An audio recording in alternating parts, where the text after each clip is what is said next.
Capricorns, March was a really hectic month for us all.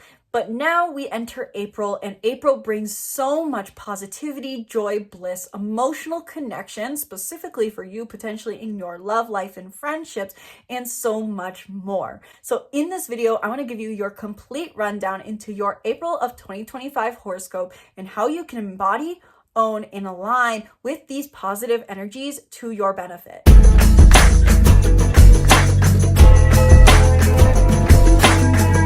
Hello and welcome back to the channel. I'm Isabelle, your spiritual rebel friend, and today we are talking about your sign's horoscope for April of 2025. I say your sign because I heard from last month, I listened, guys, you really did appreciate the longer horoscopes, but I had to find a way to make this a little more efficient. In today's video specifically, I am going to cover the major themes for Capricorn in April, transits in April divided by theme and how they will affect Capricorn, how the full moon in Libra will affect Capricorn, how the new moon in Taurus will affect Capricorn, and practical tips for Capricorns to work with this energy in April. So Capricorn sun, moon, rising, or something else if you're watching this video.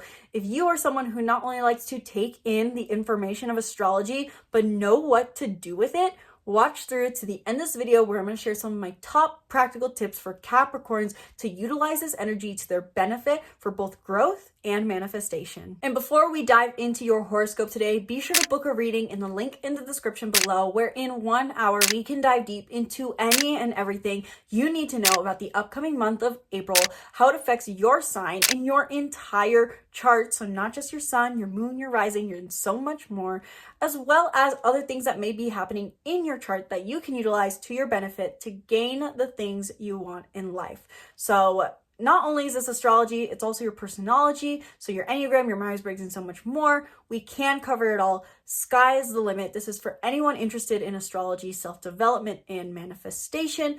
Learn more about readings down below.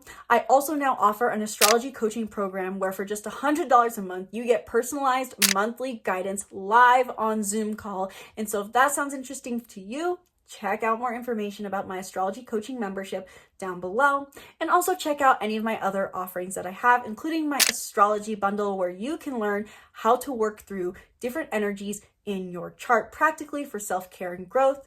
And you can check out my Master Astrologer course, where I teach you how to become your own astrologer and deeply but simply understand the stars. In short, check out all the links in the description below. Now let's dive into your horoscope. Overall, regardless of your sign, April is a month that really does highlight our emotional needs and desire to grow, and how growing our emotional awareness affects us in many means. This is because there's a lot of Cancer and Pisces energy present in many different forms of transits, trines, and more.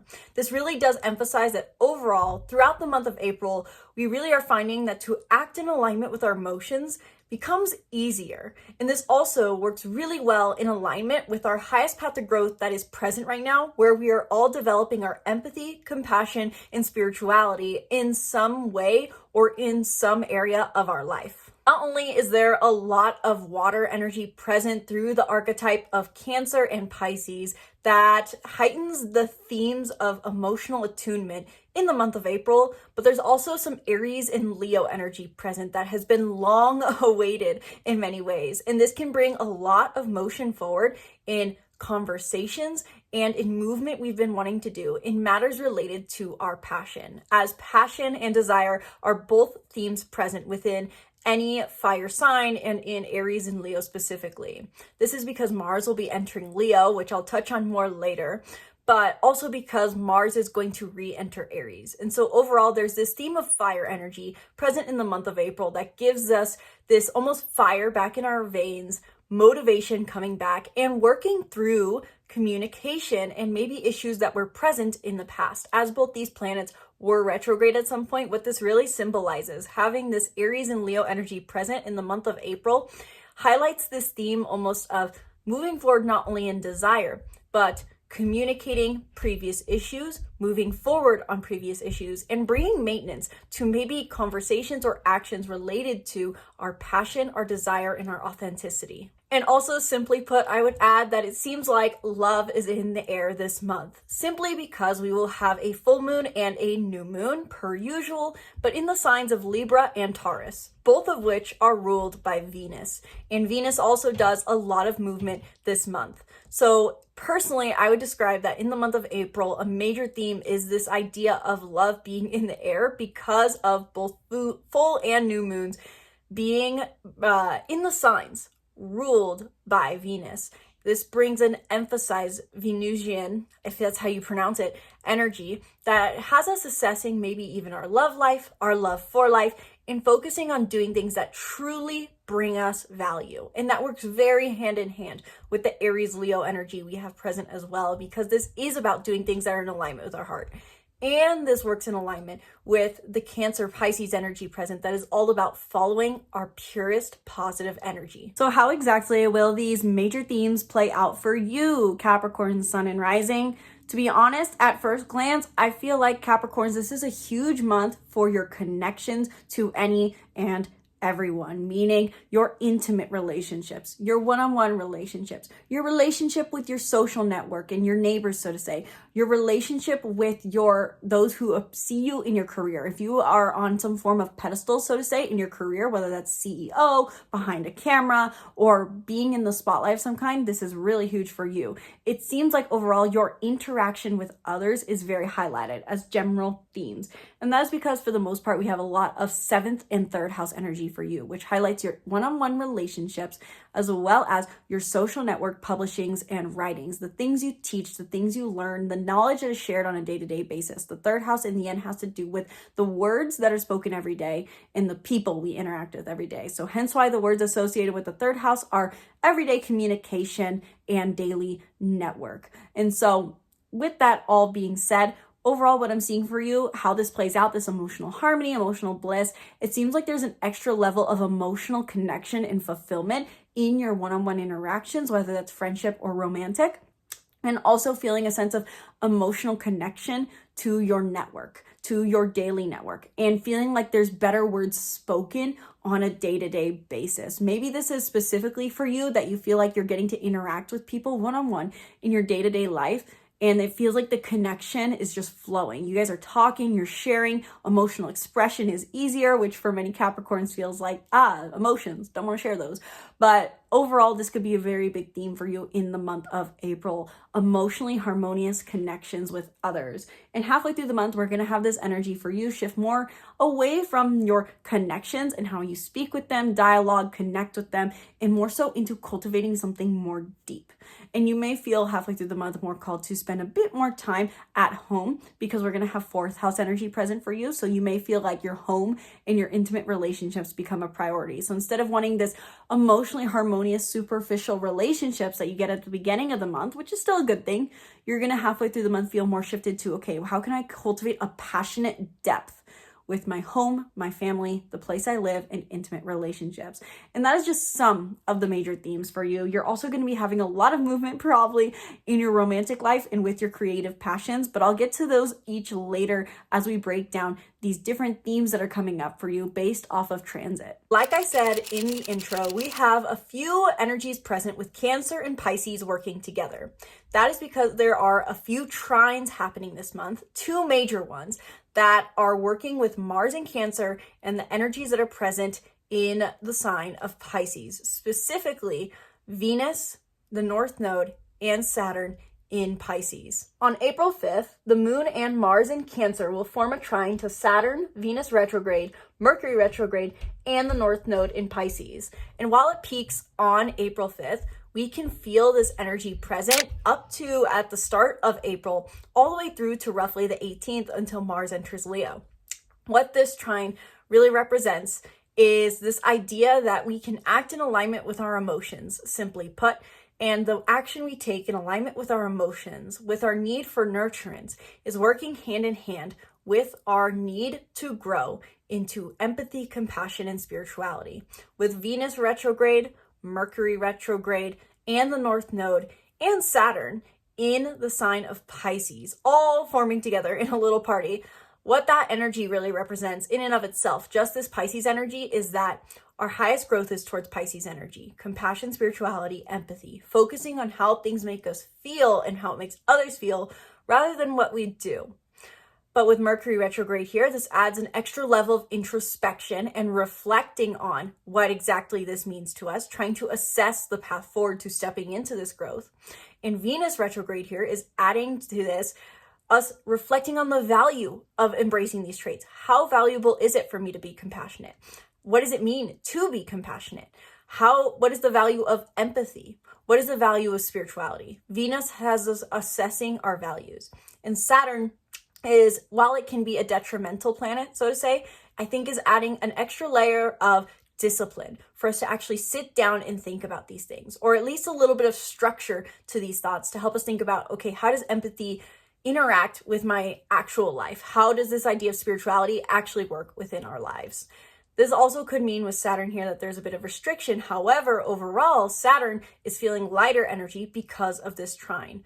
With Mars forming a trine to this Piscean energy, this means that our growth and actions are working together. This is a very positive transit to have because it's water sign Mars energy. And the reason I say this is so positive is the fact that overall, the North Node being in Pisces is calling us to do more of what feels good. And because Mars, the planet of action, is involved in this could mean that to act in alignment with our hearts, with our emotions, with our need to be gentle becomes much easier. So the whole beginning of this month of April is tainted or painted with this theme of acting in alignment becomes easier. Doing nurturing actions support our growth, and the work we do with our growth and introspection we do with our growth helps us align, take actions in alignment easier. So it's a two-way street. Mars and Cancer supporting Pisces, Pisces energy supporting Cancer. This is a harmonious relationship they have going on.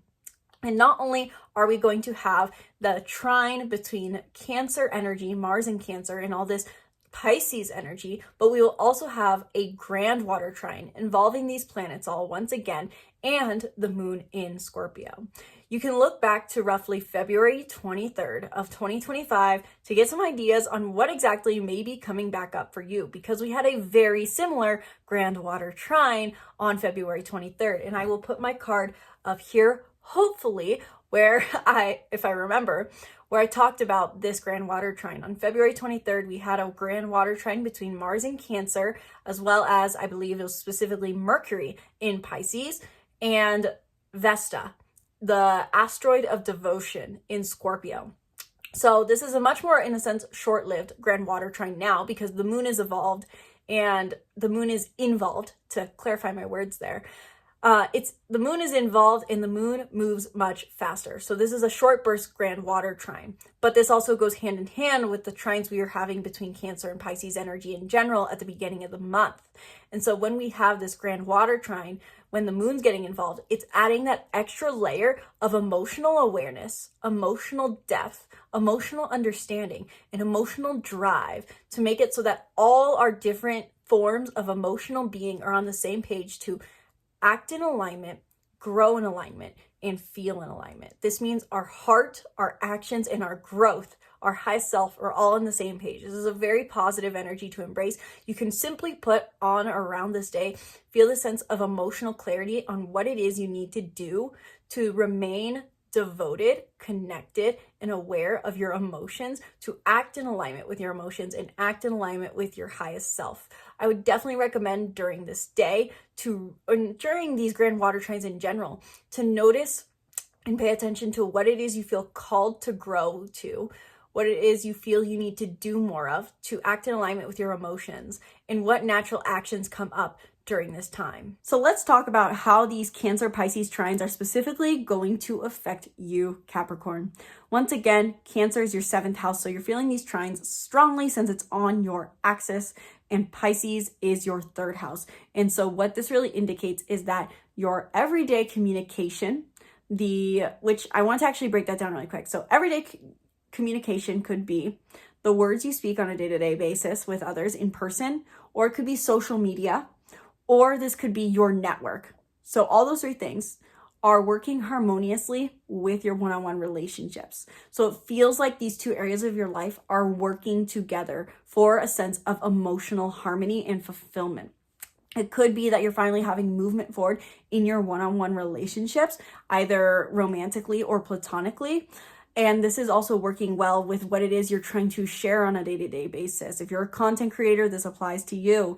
If you're not a content creator, it may feel like your daily network and your one-on-one interactions are going extremely well together. It feels like this is harmoniously working together for you. We also have a lot of energy present in the sign of Pisces throughout the month of April, which means that, simply put, we are all starting to prioritize and focus on what our next step to growth is.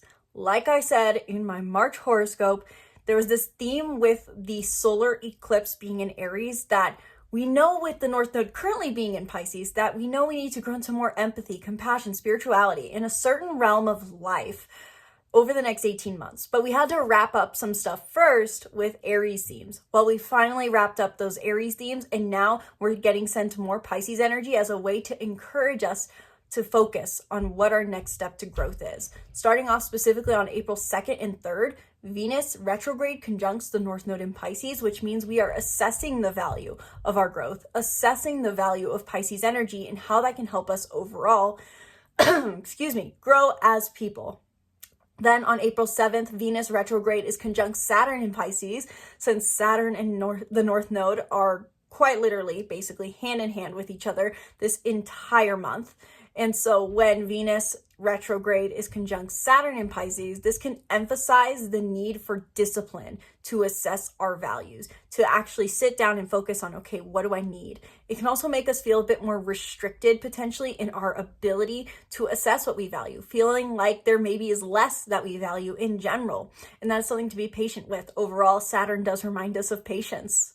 And then more importantly, on April 7th, Mercury stations direct at 26 degrees of Pisces, which is very, very important. I think roughly, if I was going to remember off the top of my head, Mercury was last at these degrees of Pisces at the end of February, right before it entered Aries on March 3rd of 2025. It entered Aries. So you can look back to that time period. What were you trying to move forward over that period of time? Now you can finally feel that you're making that motion forward once and for all. Mercury direct in Pisces heightens your understanding, your communication, and what you are learning about empathy, compassion, and spirituality in a certain realm of life. Following suit right after, on April 12th, Venus also stations direct at specifically 24 degrees of Pisces. And what this specifically means is, again, that idea and energy of following suit. Now, after reflecting on the values of our growth, reflecting on the values of empathy, compassion, and spirituality in our lives, now we can start implementing these values and acting on these values. This could mean that you feel called to actually spend more time in solitude, or to set boundaries with people who don't prioritize your peace, or maybe even practicing more compassion and unconditional love in your romantic life, especially true for those who are Scorpio suns or rising, since this is your 5th house, and Virgo sun and rising, who this is your 7th house. On April 21st, Saturn will conjunct the true North Node, which means that we may be feeling again some of that restriction towards our highest path to growth. And on April 25th, Venus direct is conjunct Saturn in Pisces. So you can kind of see, as I say over the screen, aka it's a Pisces party. There's a lot happening in Pisces. You can go into detail into it more, but really the major theme here that is important to note is finally feeling motion forward eventually in what it is we need to do for our growth, and really focusing energy on our understanding and movement forward into learning and reflecting on the values of empathy, compassion, and spirituality, if I haven't said it enough. So how will all this Pisces energy affect you, Capricorn? Simply put, this puts an emphasis on your 3rd house of daily communication, daily network, social network, and content creation.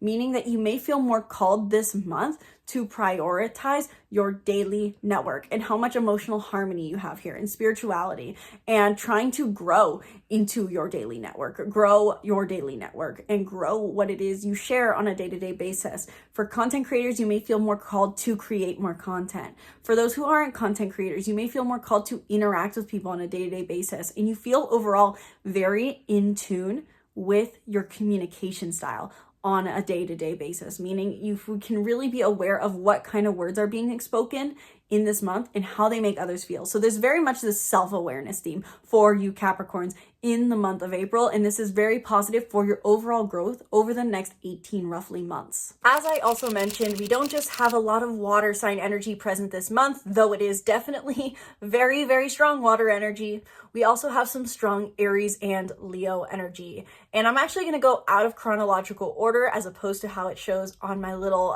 screenshot here, cheat sheet summary. Mars enters Leo on April 18th. And this is very, very big because Mars has been retrograde since, I believe, December 6th. And December 6th to January 6th, that's when it was retrograde in Leo. Mars entered Leo on November 3rd, I believe.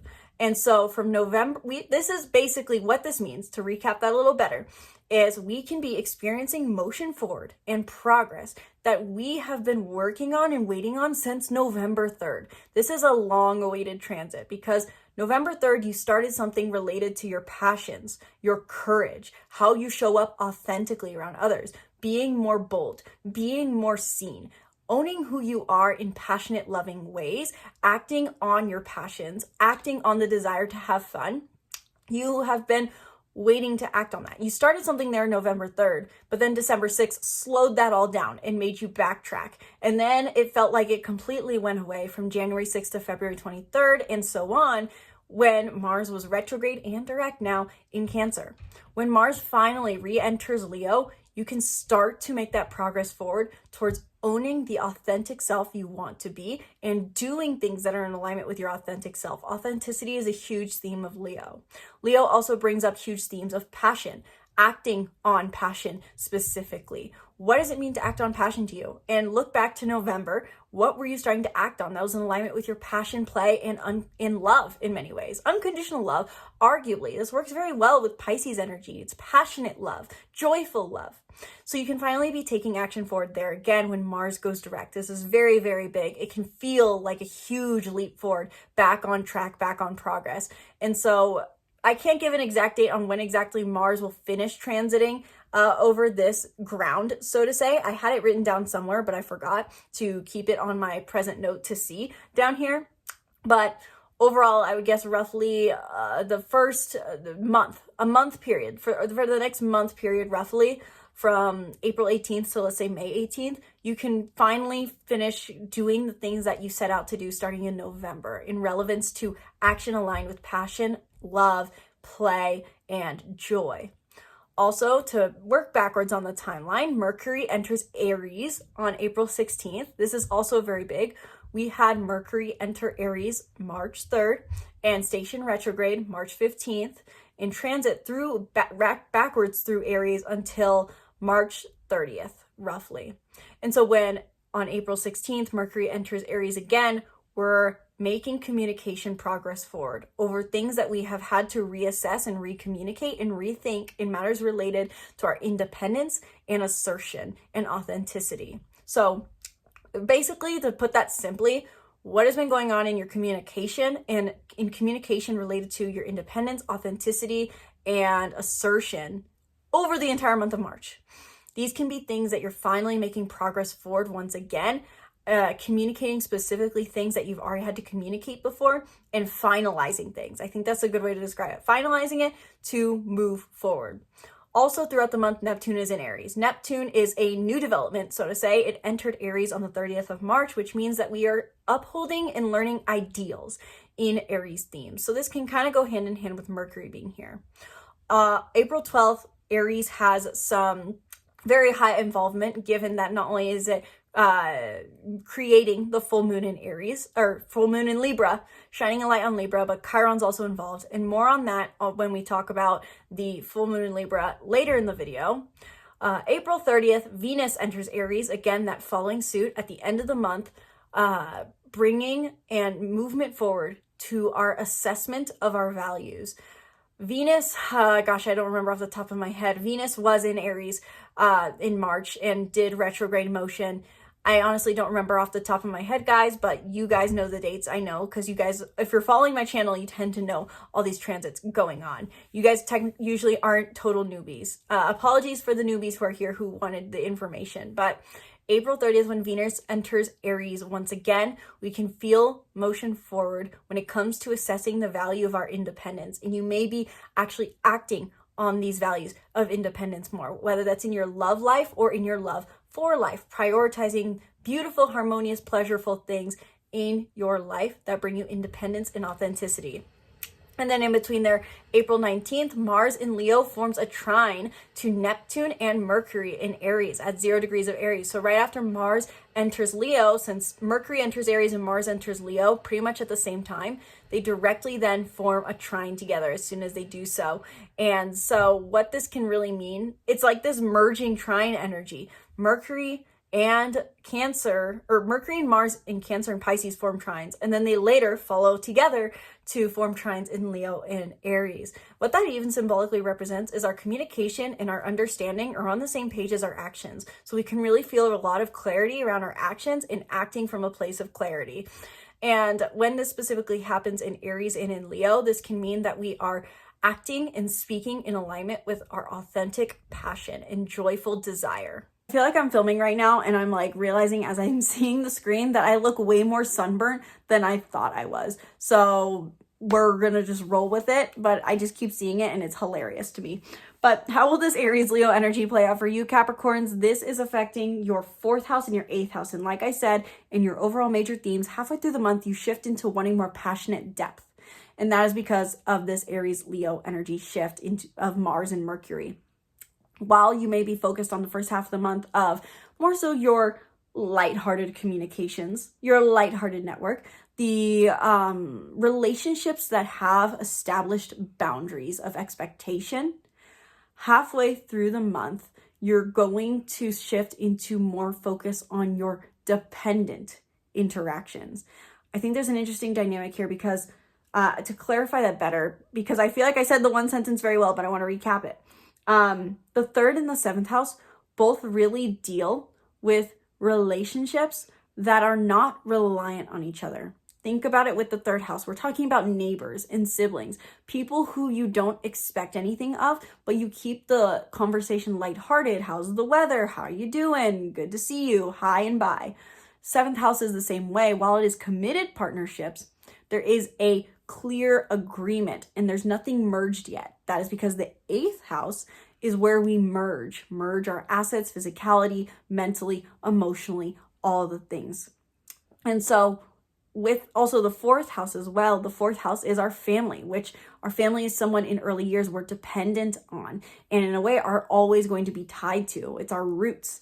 And so what I'm seeing for you Capricorns is, like I said, the first half of the month, there's this focus on superficial connections and gaining emotional fulfillment through the connections where there's clear expectation, boundaries, and segregation.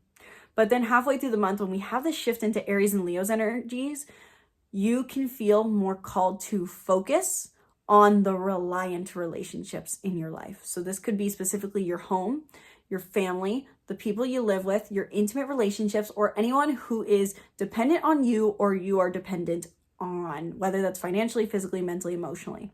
So with this energy shift is simply put into Aries and Leo, you feel called to pursue passion and authenticity and act in alignment with courage in these areas of life, whether that is creating a more passionate connection with someone or being more authentic in your home life. These are long-awaited progression points that you have been waiting for, since this is finishing and wrapping up what has been going on since Mercury went retrograde in Aries in March and Mars went retrograde in Leo from December to January. So this is positive movement forward for you. Uranus also plays a big role in the month of April, given that Pisces energy, different planets in Pisces will be forming sextiles to this planet Uranus that is in the sign of Taurus. Uranus and Taurus at large brings up themes of, for us all, how or where or what we need to do in order to innovate in matters related to our stable senses of security. It brings us unexpected change, specifically to what is secure and material in our life, to ask ourselves, what does security mean to us and what does self-worth mean to us? And this is accentuated for Aries Sun, Moon, and Rising because this is your second house. But overall, Taurus as an archetype in general has a lot to do with what is stable, both our emotional stability and our physical. And so throughout this month, Uranus in Taurus is involved in a few different sextiles to Pisces energy. And what this represents is that our overall growth energy, our energy of learning compassion, empathy, and spirituality is also going positively hand in hand with the work we've been doing since 2019 with our self-worth, our sense of security, our emotional security, and our physical security. On April 4th, when we already at the beginning of the month have this Pisces Cancer energy trining, forming positive relationship to our emotions, Saturn in Pisces will form a sextile to Uranus in Taurus. And with that in mind, this brings an energy of stability and structure and discipline to our self-worth. The work we are sitting down to do, the focus and determination we are bringing to our growth journey about learning to be more spiritual and set boundaries is going hand in hand and working positively with our finances, our self-worth, and what is considered stable. There's like a little flurry over the screen right here. I know I can see it in the camera. I'm sure you guys can too, and you're gonna say something later. I actually had someone say that like that was a spirit. Maybe it is, maybe it's dust.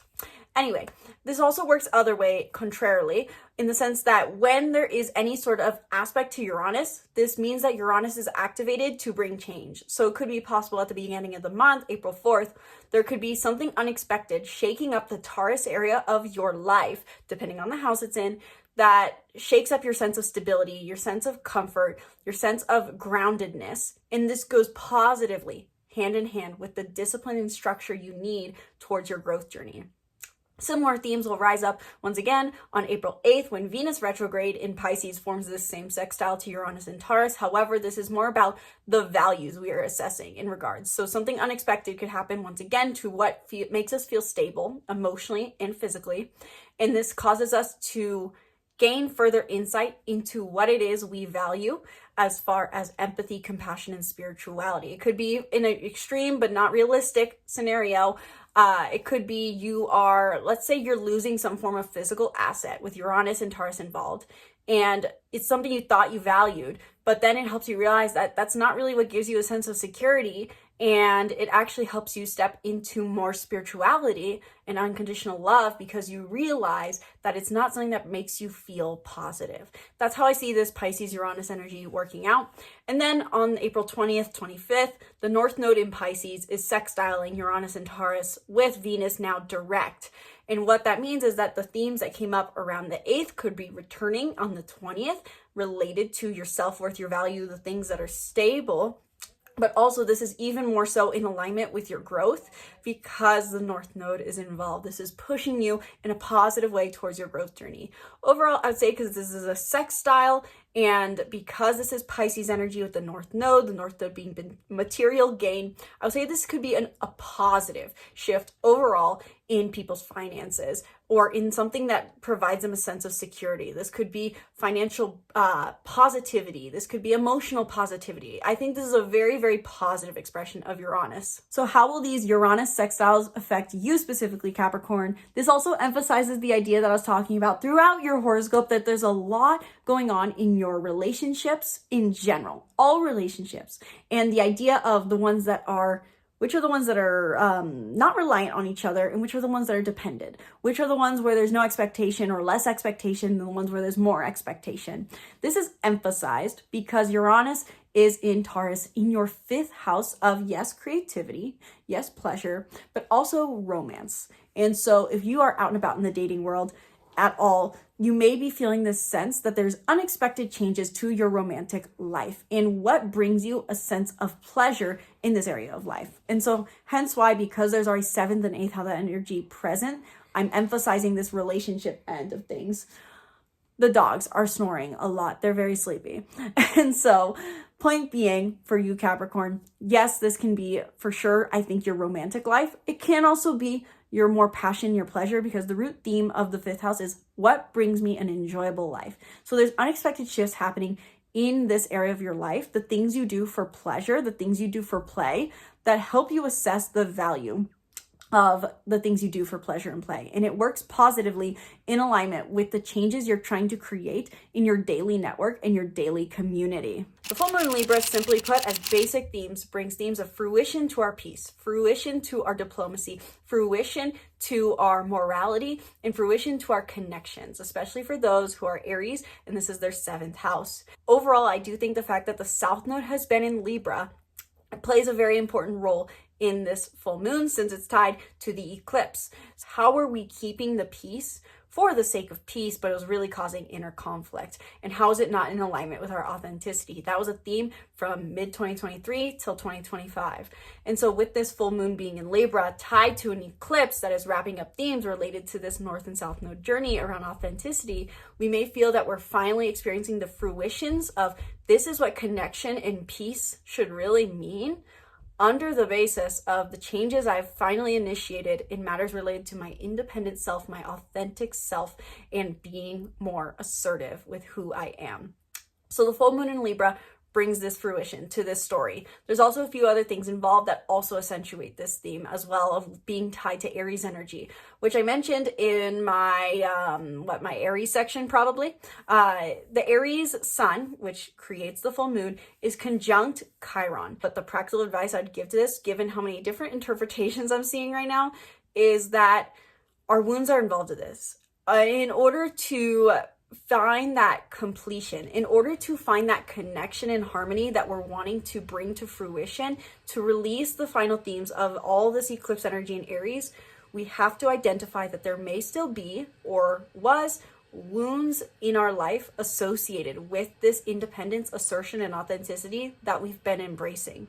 So this could be a time to own, in a sense, your wounds, not for the sake of self-pity, but to accept yourself so that you can form true connections. That's what my intuition kind of tells me the interpretation is on this, even though there's a few different things that could play out as well. Again, more on that when I do a video on the full moon in Libra. But also there is a square to Mars involved. And this is a very big theme in a sense, because Mars is involved with a lot of positive trines throughout the month. But also the new moon, which I'll talk about in a minute, is also squaring Mars as well. So there's a square to Mars in both cases. And what that means is that these full moons and new moons are really not a time to take action. And this accentuates even further that the full and new moon this month are in Libra and Taurus. Both these signs are ruled by Venus, which is Mars's counterpart. Mars is action, Venus is receiving.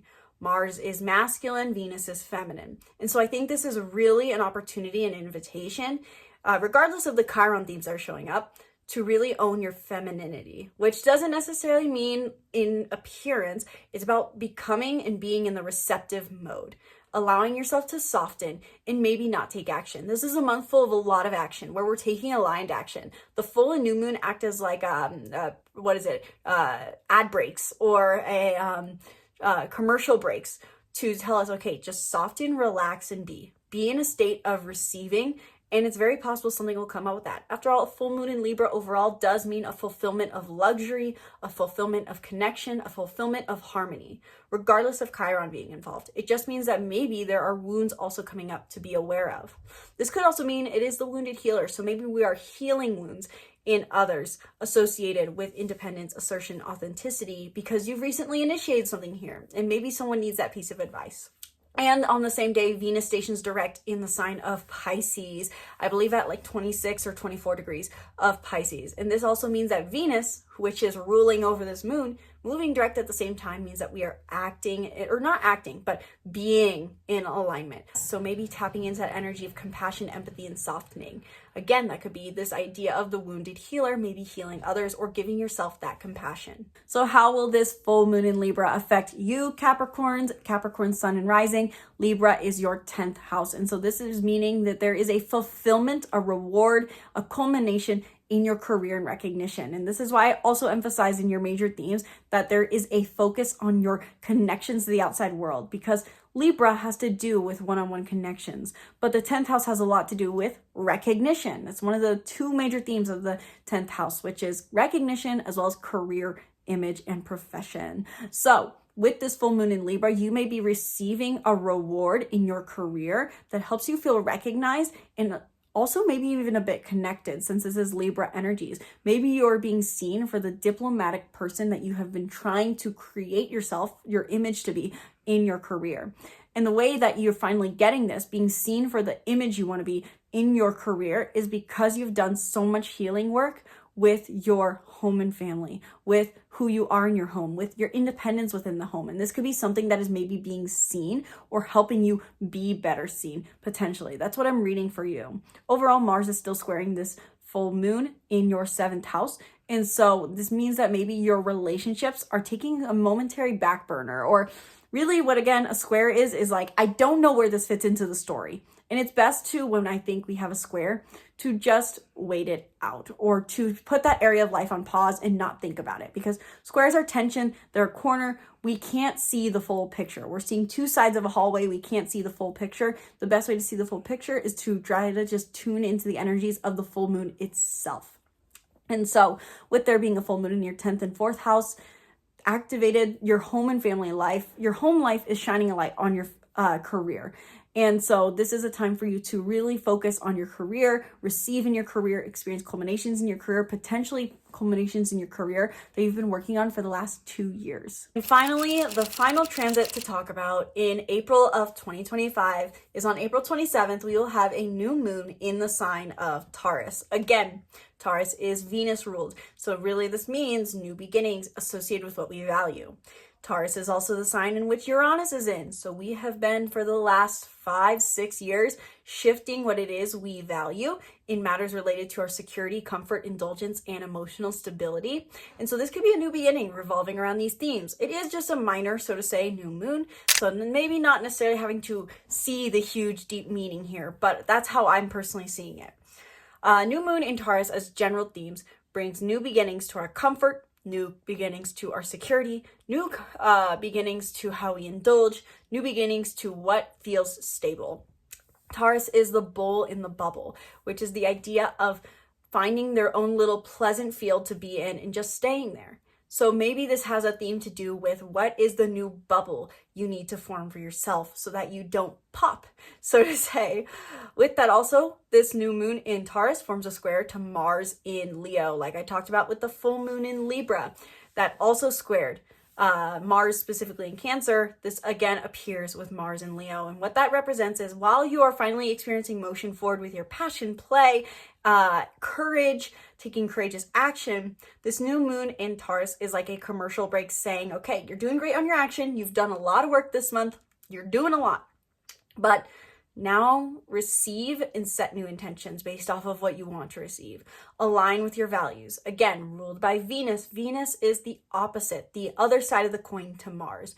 Mars is masculine, Venus is feminine. And so with a new moon in a Venus-ruled sign, squaring Mars, it really does accentuate this idea of focusing less on action and more on intention. And I think that is, when we're talking about new moons in general, there is sometimes the do something new approach, and then there is the set new intentions approach. I think this really leans into the set new intentions approach in the sense of send out the signals to the universe for what it is you want to receive and be, and based off of what you value, and let the universe guide you forward. It also then, therefore, is squaring Pluto in Aquarius, and during that, therefore, I mean, Mars is opposing Pluto in Aquarius. So two things happening there. With the new moon squaring Pluto in Aquarius, this means that the new beginnings that we are taking into place, that are wanting to be set in stone in our material reality, may not go in alignment with the innovative ideas we've been coming up with. Meaning that over the beginning of the year, you may have felt like, okay, I need to change this pattern. I need to be this different person. I need to innovate something in my life. I need to let go of this idea of materialism. I need to be detached. But Taurus is very material. And so the new beginning that you want to initiate may not feel in alignment with that. And given that Mars is opposing Pluto in Aquarius right now, it simply means that there's a push-pull dynamic, I think, between what is the most passionate, mundane thing for us to do versus what is the most spiritual, detached, intellectual growth version of us to do. The most human version of us and the most superhuman are at odds, so to say. And I think Taurus is basically forming as a mediary in a sense, even though it's let's back that up a little bit, actually, to explain this metaphor a little bit better. Whenever we have a square that's at 90 degrees, right? And even an opposition is two other ends of the spectrum. Mars is opposing Pluto in Aquarius. Mars in Leo, Pluto in Aquarius. What that means is that they're at a standoff. They're not seeing eye to eye. They're staring at each other, so they're seeing eye to eye technically, but they're not wanting to meet in the middle. And so we need to have something in that energy that helps us meet in the middle. In a way, how I'm seeing this, the new moon in Taurus is forming as that mediary. It's not necessarily the best mediary because it's squaring. It's not necessarily going to be this diplomatic, harmonious mediary, but it's basically standing in between the standoff saying, enough, I'm done with this. This is just what we're doing. Like a Taurus, like a stubborn bull really would be.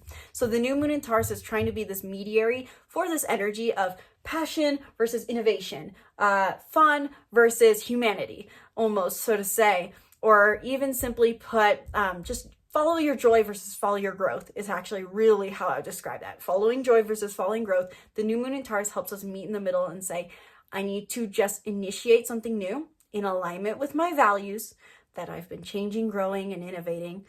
And I just need to align with the intention. Also, there is a sextile between Uranus and the North Node in Venus, still activated throughout this period, which means Venus is involved in a positive aspect to Uranus in the same sign. So focusing on, if I can really explain the connection here, Uranus rules over Aquarius. Pluto's in Aquarius in a negative aspect, but Uranus is in a positive aspect with this new moon, and Venus, the ruler of Taurus, is involved positively in this new moon. And the North Node is also involved positively. The North Node being our next highest path to growth. So it may even in a sense feel like there's an opposition, opposing views going on somewhere in your life, but it's not to let it take your attention. It's distraction almost, it seems.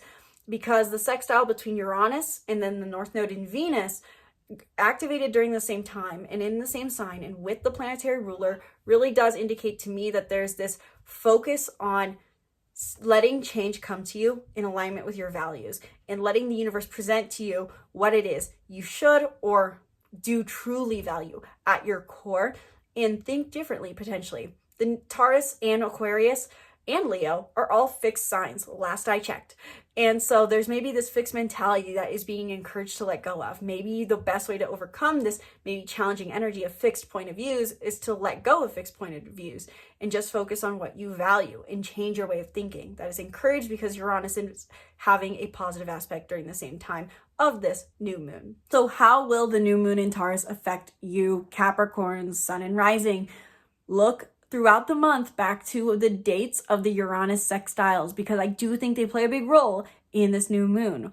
While the new moon is not conjunct Uranus in Taurus, it is still in the same sign. And so how I'm seeing this play out is that the Uranus and Taurus sextiles are inviting you to change your way of thinking about your romance, your pleasure, and your play, and your passions so that you can initiate a new beginning here. And it may more likely be an intention that you're setting rather than something you maybe are physically doing, since Mars is again squaring this new moon. So this is a time to receive and be more in a feminine receptive mode. But new moons are still new intentions. And so maybe you are with this new moon in Taurus initiating a new beginning in intentions for your pleasure, intentions for your passions, intentions for your creativity, and intentions for your romance. If you have felt like throughout the month that there is something that needs to change in how you go about pursuing pleasure, play, and romance, you may feel called to set a new intention here and do something differently here, and you will be able to with this new moon in Taurus. So with that all being said, that long horoscope, what I recommend for Capricorns in the month of April to focus on, starting off with the fact that we have a lot of energy in your 7th and 3rd house at the beginning of the month and a bit throughout the month. I'd really cultivate and prioritize your lighthearted connections, meaning who are the people you feel like you can just be with and there not be any heavy expectations, whether that is friends you just go drinking with, or people who you have lighthearted conversation with, people who you don't demand to fully understand you. So this could also be one-on-one connections or social network interactions, more networking events. Prioritize those in the first half of the month because I think you will be experiencing more fulfillment here than you expect to. Or if you're starting to just date someone, if you are in more of a phase of a relationship or friendship where you are cultivating the expectation, learning what to expect of each other, spend more time on that because this is your 7th house of one-on-one connections. One-on-one connections can be very positive for you during this time. So I'd prioritize those areas of life first and foremost. Secondly, given that there's going to be a lot of 4th and 8th house energy halfway through the month with specifically planets that were once retrograde, now direct once again in these signs, I would recommend that you halfway through the month prioritize communication and movement forward in your intimate, dependent relationships and in your home life.